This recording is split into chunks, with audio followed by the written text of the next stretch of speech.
ఈ వీడియోలో తెలిసిన వాళ్ళ సంబంధం గురించి చెప్పబోతున్నాను. సో ఇక్కడ వచ్చేసి నేను మిథున లగ్నం తీసుకున్నాను. ఏ లగ్నానికైనా సరే సప్తమాధిపతి లేదా కళత్ర కారకులు 4వ స్థానానికి కనెక్ట్ అయితే లేదా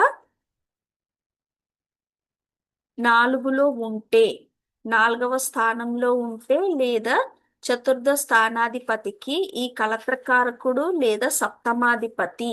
ఇక్కడ సప్తమాధిపతి ఎవరు? గురుడు.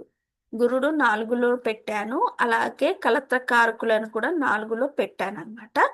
ఒకవేళ ఈ ఇక్కడ చతుర్థాధిపతి ఎవరు? బుధుడు. ఈ చతుర్థాధిపతికి ఈ సప్తమాధిపతి కానీ లేదా కుజుడు శుక్రుడు ఈ కలత్రకారులు కానీ ఈ విధంగా కనెక్ట్ అయితే తెలిసిన వాళ్ళ సంబంధం వచ్చే అవకాశం ఉందని తెలుసుకోవాలి.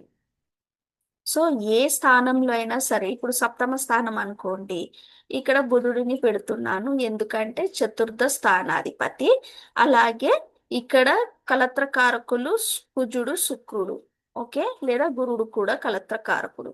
సో వీరిలో ఎవరైనా సరే ఇలా కనెక్షన్ ఉంటే లేదా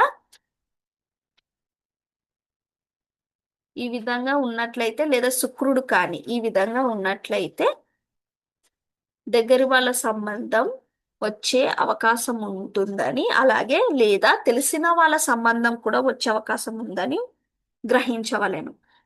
ఈ వీడియో మీకు నచ్చినట్లయితే లైక్, షేర్ అండ్ సబ్స్క్రైబ్ చేయండి. ధన్యవాదాలు.